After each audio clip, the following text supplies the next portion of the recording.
리브레님이 좀 얘기 많이 해주셔가지고 좀 보완한 부분이 있었고, 그 다음에 제가 채팅창에서 이제 이 경영자 대주주 자원 배치 측면에 말씀해주신 분이 누구였는지는 이제 좀 기억을 못하지만 그분에게도 좀 감사드립니다. 그래서 이런 게 정말 그 LTO의 힘인 것 같아요. 그래서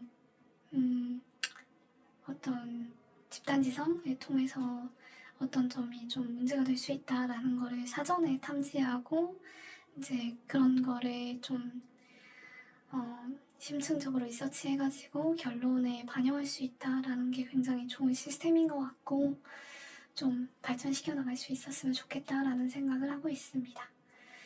그리고 힘센얼스 같은 경우에 경영자 윤리성을 좋지 않게 보는 이유는 사실 저는 이거는 중립기여를 박아야 되겠다라는 생각을 하고 있습니다. 그래서 힘스 같은 경우에는 이제 그 신약기업 노보노디스크가 좀 그 특허를 침해하고 있다라는 얘기를 하고 있고 거기에 대해서 좀 투명하게 밝히지 않았다라는 이유로 투자자들에게 좀 집단 소송을 당하고 있는 그런 상황인데 좀 다른 측면에서 써진 그런 글을 보게 되니까 이제 그게 좀 회색지대에 있는 그런 부분이 있다라는 것도 알게 되었고 그런 점에서 좀 약간 중립기여를 받고 좀 결론이 났을 때 그걸 기반으로 해가지고 좀 판단해봐야 되겠다라는 생각을 하게 되었던 것 같습니다. 그래서 좀 비윤리성에 대해서는 아직 판단을 보류하고 있는 그런 상황입니다.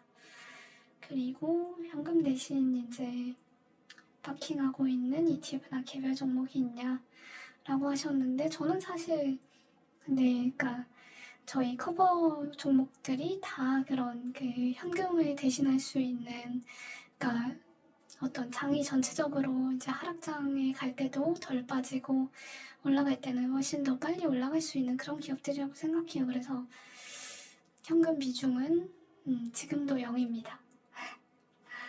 네, 그래서 열심히 투자하고 있습니다. 그리고 투자 관점에서 6가지 모두 충족해야 하지만 해야지 이제 투자 대상으로 보는가.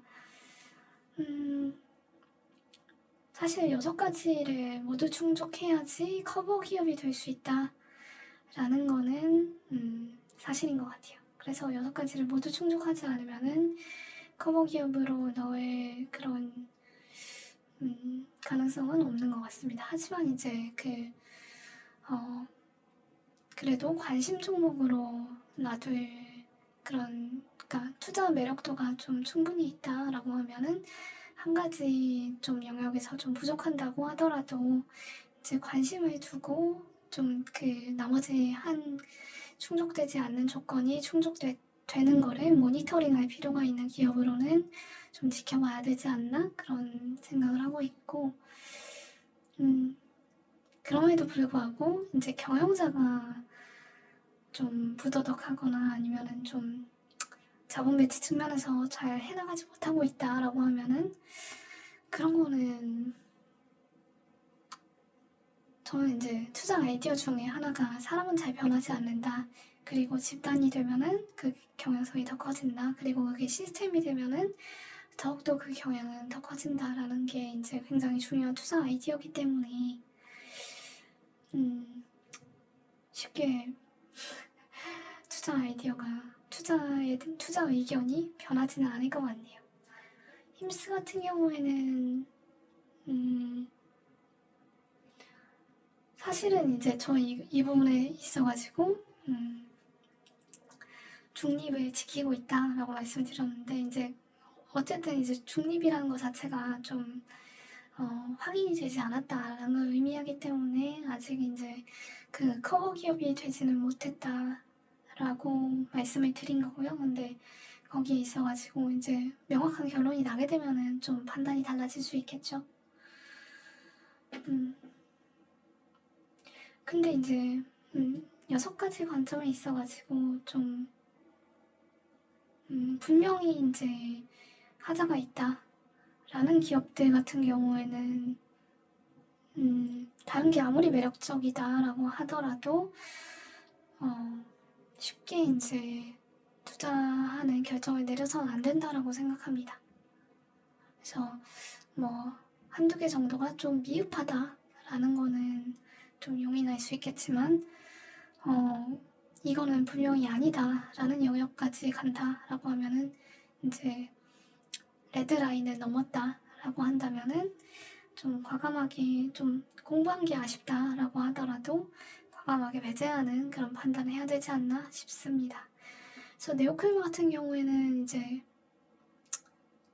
제 관점에서는 이제 레드라인을 넘었어요. 그래서 공부하는데 들인 시간이 아쉽긴 하지만 그래도 그 밸류체인 이해하고 그 다음에 전반적인 그런 산업 지평을 이해하고 그 다음에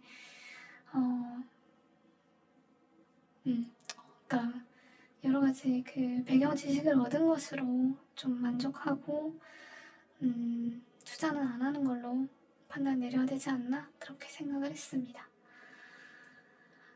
네, 고민스럽긴 하죠. 그리고 이게 이제 완벽한 그런 해답은 없기 때문에 그럼에도 불구하고 어떤 그 판단 기준을 만들었다고 하면은 그거를 이제 특별히 그 판단 기준을 변경해야 될 이유가 없다라고 하면은 고수해 나가는 것도 일관성을 유지하는 것도 투자자로서의 덕목이 아닌가 생각이 들었습니다.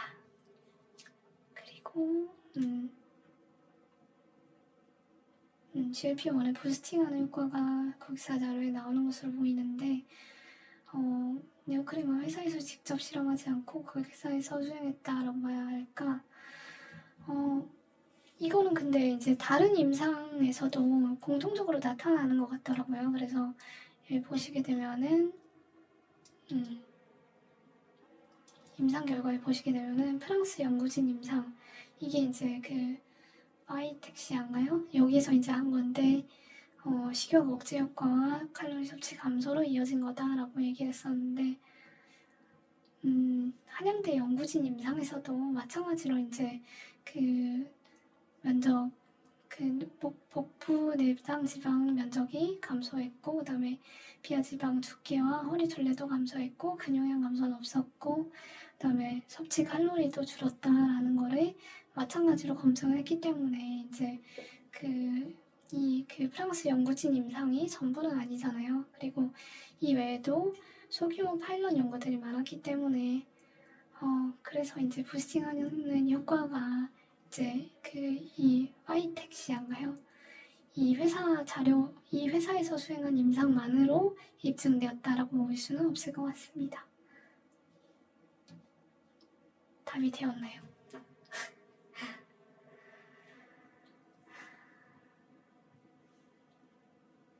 네.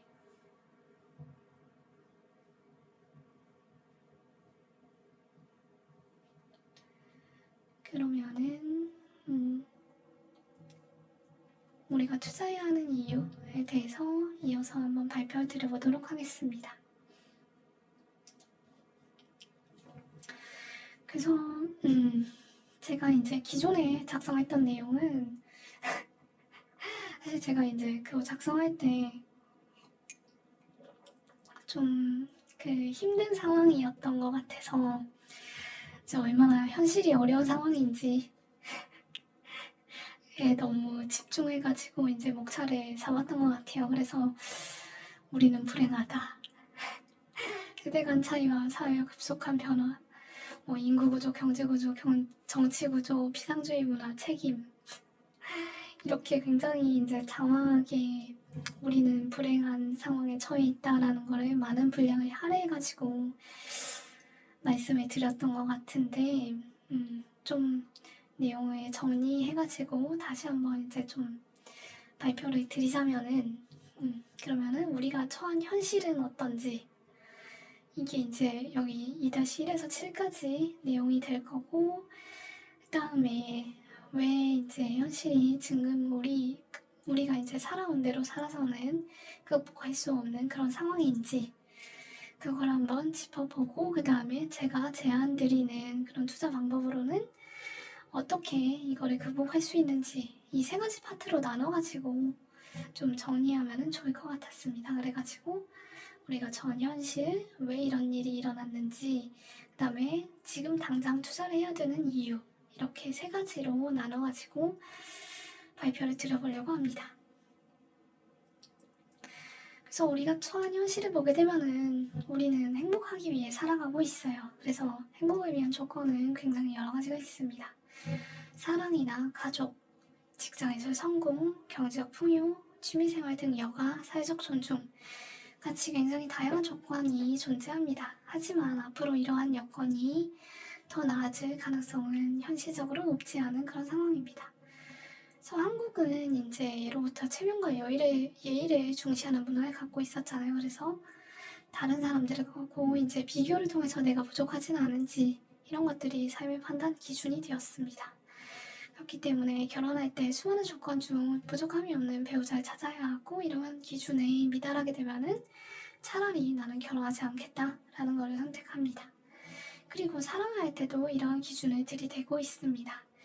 그래서 주객이 전도되었다라고 하더라도 그리고 나는 그렇게 살지 않을 거다라고 해도 소용이 없습니다. 사회 전체가 그렇게 굴러가는 상황에서 나만 아니라고 행복해지기는 굉장히 어렵습니다. 인간은 사회적 동물입니다. 그래서 스스로 그렇지 않은 사람이라고 하더라도 내 주위에 모두가 그렇게 살아간다라고 하면 그 기준에 충족하는 것이 행복해지는 길이 됩니다. 이를 위해서 다른 사람과 비교해서 우위에 있는 경제력이 필요합니다. 아니라고 아무리 포장해도 결국 미디어나 SNS는 그렇게 말을 하고 있습니다. 가끔 가다 보면은 직장에서의 성공이 삶의 전부인 것처럼 살아가는 사람들도 있습니다. 하지만 직장에서 성공한 삶을 사는 것이 점점 불가능해지고 있습니다. 윗사람들은 직장에서 나가지 않습니다. 그리고 점차 축소되는 사회에서 인간을 필요로 하는 자리는 줄어들고 있습니다. 그리고 무엇보다 무서운 것은 직장 그 자체가 줄어들고 있습니다. 자본은 이렇게 수익성 좋은 시장을 찾아갈 수밖에 없습니다. 국경 없이 보다 높은 자본이익률을 찾아가는 것이 자본의 본질이라고 할 수 있습니다. 그런데 사람은 그렇지 않습니다. 자본이 간다고 사람도 갈 수는 없습니다. 그 시장에도 노동자가 있고 그 시장의 정부는 그 시장의 노동자를 보호합니다. 그래서 지난주에 보게 되면은 지지난주인가요? 보게 되면은 트럼프 대통령이 이제 현대차 그룹에 이제 이민 단속을 했는데 거기에 대해서 이민 세관 단속국은 할 일을 한 거다라는 단어를 내놨습니다. 그래서 이제 이런 일들이 앞으로 일어나게 되면은 이제 한국은 인구가 폭발적으로 늘어나거나 자본이 저절로 들어가거나 혁신을 위한 창의적이고 도전적인 기업가가 넘쳐나는 시장이 아닙니다. 그래서 한국의 기업에서 우리가 열심히 일해가지고 성공을 한다고 하더라도 그 기업이 유망하지 않은 그런 상황입니다. 그렇다고 여가 생활이나 육아를 위한 여유가 주어지지 않습니다. 죽어라 노력해가지고 회사에 들어가도 최소한의 의식주 해결이 요원합니다. 이러한 상황에서 정부는 집값을 잡을 생각이 전혀 없어 보입니다. 그리고 회사 문화는 후진적입니다. 군대식 상명하복 문화가 크게 나아지지 않습니다. 이런 상황에서 사회적 존중이라는 것을 받기는 더욱더 어렵습니다. 위의 모든 조건들이 다 만족되었을 때에서야 사회적 존중을 받을 수 있기 때문입니다. 경제적 성공, 안정적인 가정, 직업적인 성공, 여유 있는 삶 이런 관점에서 봤을 때 정말로 사회적 존중을 얻은 사람이야말로 정말 불행한 사람이 아닐까 생각이 들었습니다. 이런 모든 것을 얻었다라고 다른 사람들에게 인정받기 위해서는 보여지기 위해서는 얼마나 많은 희생과 비상적인 지표들에 집착하는 삶이 이어져야 했을까 결국 안타까울 뿐입니다. 그래서 왜 이런 일이 일어났는가를 좀 살펴보자면은 결국 우리 뇌에 외재적인 가치 추구를 이제 가스라이팅 당했다라는 것이 좀 문제였던 것 같습니다. 우리나라는 자원이 부족한 빈국이었습니다. 이런 국가에서 성장을 위해서 가장 최선의 전략은 인적 자본을 갈아 넣어서 세계시장에서 경쟁하는 것이었습니다. 이런 전략을 성공적으로 수행하기 위해서 우리는 말 잘 듣는, 시키는 대로 하는, 생각 없는 노예 같은 숙련 노동자가 필요했습니다. 그래서 평가를 일상화하고 끊임없이 점수화하고 이를 통해서 사람의 가치를 서열화하는 작업을 청소년기 12년 동안 반복했습니다. 그 결과는 비교와 서열화의 일상화, 내재화입니다. 이런 상황에서 스스로 삶의 기준을 잡고 무엇이 자신을 행복하게 하는지 생각해보라고 하는 것은 오히려 그 사람한테 고통일 수 있습니다. 그렇기에 다른 사람이 원하는 삶을 살고 특히 다른 사회 구성원이 경제적 여유가 중요하다라고 하면은 무비판적으로 이를 추구합니다. 그리고 비교해서 절대 손해를 보는 거래에 결정을 하기 싫어합니다. 결국 결혼과 출산율이 박살이 납니다. 그리고 외재적 조건에서 하나라도 부족하면 스스로를 불행한 사람으로 규정하게 됩니다. 그래서 2024년에 40대 사망 원인 1위가 자살로 올라섰다라고 합니다. 그래서 연령대별로 보게 되면 10대, 20대, 30대, 40대에서 모두 자살이 사망 원인 1위를 차지했습니다. 그래서 이제 축소사회라는 것이 굉장히 여기에 영향을 많이 미치고 있습니다. 경제적 욕구가 큰 상황에서 상대적으로 부유한 사람이 많을 수 없는 것은 당연하지만 절대적으로도 부의 크기가 커질 수 없다라고 하면은 그러면 사회적 스트레스가 더욱더 커지겠죠. 하지만 우리 사회는 축소사회의 길로 들어섰습니다. 경제활동 인구는 향후 20년간 30% 이상 감소하게 됩니다. 그리고 자유무역의 퇴조와 국가이기주의, 보호무역주의는 그간 소규모 개방경제, 글로벌 경쟁을 근간으로 한 한국 기업들의 사업 전략을 송두리째 뒤흔들고 있습니다. 거기에 더해 중국, 인도, 동남아시아 같은 국가들의 제조업 밸류체인의 중심축이 남쪽으로 이동하고 있습니다. 이런 상황에서 가장 중요한 관점, 경제적 관점에서 한국은 축소될 수밖에 없습니다. 직장도 규모를 슬림화해가지고 포지션을 축소해 나가고 있습니다. 정부 조직, 지자체, 공공기관 등도 다운사이징이 불가피합니다. 그래서 예전보다 기대치를 낮춰야 합니다. 하지만 이미 올라가 있는 기대치를 하향 조정하는 것은 쉬운 일이 아닙니다. 그리고 이제 지호에서는 이미 지겨운 이야기일지도 모를 인구구조 얘기를 할 수밖에 없습니다. 어느 세대의 가치관은 쉽게 변하지 않습니다. 그리고 어느 세대의 인구도 의료기술 발전으로 쉽게 변하지 않습니다. 한국은 50년대, 60년대생 베이비 부모들이 가장 인구가 많은 구조를 보이고 있습니다. 그래서 이제 이런 이전 세대들에 비해서 훨씬 더 오랜 기간 동안 살면서 사회의 메저리티로 정치적 영향력을 행사할 것입니다. 그래서 정부, 공공기관, 정치구조, 회사에서 최고 의사결정자로 오랜 기간 군림할 수밖에 없습니다. 하지만 문제는 이들의 가치관은 이들의 청소년기에 형성되고 크게 변하지 않았다라는 점입니다. 제가 다니는 회사에서도 똑같은 일이 반복되어서 일어나고 있습니다. 검증된 사람들이 모여있는 곳인데도 불구하고 이러한 인구 역학상의 한계는 마찬가지로 발견되고 있습니다. 수준 떨어지는 의사결정자와 이를 납득시키기 위한 수많은 합리적 실무자들 간의 소모적 논쟁, 그리고 수준 떨어지는 결정이 반복됩니다. 제 친구들의 이야기를 들어봐도 말도 안 되는 일들이 너무 빈번하게 일어납니다. 이번 주에는 카카오톡 업데이트가 일어났는데 블라인드에 올라온 글을 보게 되면은 민태기 형이 이제 하나하나 다 지시한 거다. 그리고 이런 후진적인 의사결정은 결국 이제 다른 사람들, 아래에 있는 사람들이 돌이키기 힘들다라는 거를 시사하고 있습니다. 그래서 회사 망하기 전에 떠야 하나 싶다라고 얘기를 하고 있어요. 그래서 이제 투자를 해야 합니다. 그것도 지금 당장 해야 합니다.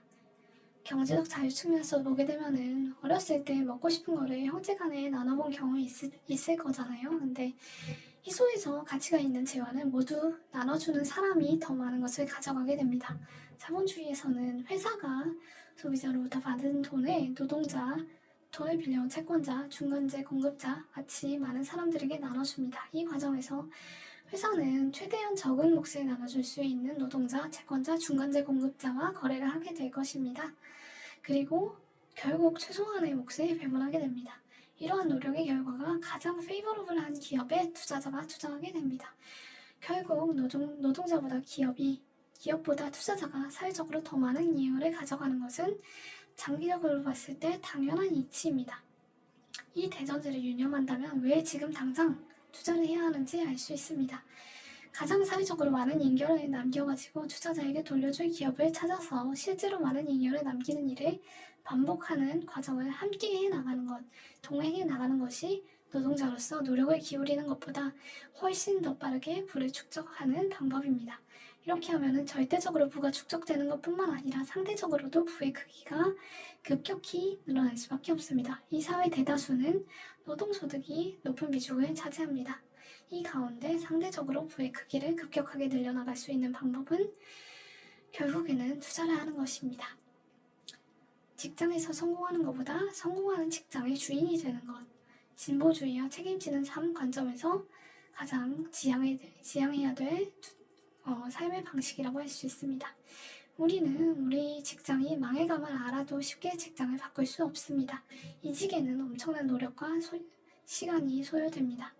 윗사람이 아무리 바보 같은 결정을 하고 있다는 것을 알아도, 그리고 그 결과 회사가 서서히 혹은 급격히 침몰해감을 알아도 이직은 쉽지 않은 결정입니다. 그리고 한국 안에서의 이직이라고 하면은 마찬가지로 축소사회의 문제, 의사결정자의 후진적인 직구조의 문제는 지속될 수밖에 없습니다. 하지만 우리의 자본은 최선의 선택을 향해 훨씬 더 그 방향성을 쉽게 바꿀 수 있습니다. 내가 맞다고 생각하는 합리적 방향, 그것이 내 자본이 향하는 유일한 논리이며 그 선택으로 인해 내가 결과에 대해 온전히 책임질 수 있게 됩니다. 그리고 그런 책임의 경험이 중점될수록 나의 판단은 나아지고 개선될 수 있습니다. 한국 직장에서의 성공은 대체로 의미 없는 처신과 윗사람의 비위 맞추기, 낭비적 노력의 반복일 때가 많습니다. 이는 스스로의 능력을 갉아먹고 전혀 비생산적인 능력치를 높여줄 뿐입니다. 하지만 투자는 절대 그렇지 않습니다. 스스로 주인이 되는 과정이기 때문에 내가 주인이 될 자산을 고르는 안목과 그 자산이 똑바로 일을 하고 있는지를 감시하는 능력치는 갈수록 개선됩니다. 그리고 세 번째는 아껴서 부자가 된 사람은 없다라는 것입니다. 자본소득이 노동소득을 초과하는 시점, 저는 이제 많은 사람들한테 얘기할 때 이거를 이륙할 준비가 된 시점이라고 많이 얘기를 하는데, 기대 수익률 25%를 가정하게 되면은 연봉의 4배를 투자의 금융자산으로 축적하는 시점일 거라고 생각합니다. 그 시점까지 인내했고 올바른 방식으로 투자하고 있다면 이 시점부터는 동일한 투자 방식을 유지하면서 최선의 선택을 유지할 수 있도록 쓸데없는 일들은 돈이 해결하게 하면 됩니다. 노동소득을 온전히 직접 스스로 하지 않아도 될 일을 외주화하는 데 투입할 수 있다면 충분히 이제 내가 다른 일들은 하지 않고 투자에 집중할 수 있는 그런 여건을 만들 수 있지 않을까 생각이 되었습니다. 우리 부모님 세대에는 아마도 아껴서 부자가 된 사람이 있을지도 모릅니다. 하지만 자본주의가 성숙하고 우리 사회가 축소사회로 돌입하고 해외 투자가 자유로워지면서 더 이상 아끼는 것만으로 부자가 되는 사람은 드물어졌다라고 생각합니다.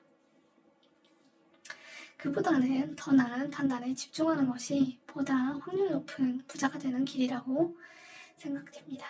그래서 좋은 기업을 선별해서 보다 오래 동행하는 데, 그리고 LTO 멤버들과 동행해서 더 오래한 기반을 구축하는 데 모든 역량을 집중해야 된다 라고 생각을 했습니다. 그래서 제가 이번 주에 굉장히 좀 위안을 얻은 그 영화와 그 영화의 OST가 더 그레이티스트 쇼맨이라고 하는 그런 그 영화의 Rewrite the Star라는 그런 곡인데 한번 들어보시면 좋을 것 같아요. 그래서 이게 이제 곡 내용이 운명을 다시 쓰자라는 그런 내용인데, 저희는 정말로 함께함으로써 우리 운명을 개척해 나가고 다시 쓰는 그런 역사를 만들어 나갈 수 있다라고 생각이 들었고, 그리고 지금까지 정말 많은 분들이 잘 해주고 계시고, 지금까지 이제 제가 해나간 것, 그리고 다른 분들이 저를 도와주신 것만으로도 그 포텐셜이 충분하다라고 생각이 되고 있고, 날로 그게 나아가고 있다, 나아져가고 있다라는 확신이 드는 상황입니다. 그래서 네, 투나잇 오늘 밤 이제 새로 더 나아가는 그런 그 계기가 마련되었으면 좋겠다라는 점에서 이제 이 곡을 공유드려봤습니다. 그래서 여기에 대해서 이제 1분 정도 쉬었다가 Q&A를 진행하고 다음에 오늘의 라이브를 마쳐보도록 하겠습니다. 1분 정도 쉬었다 오겠습니다.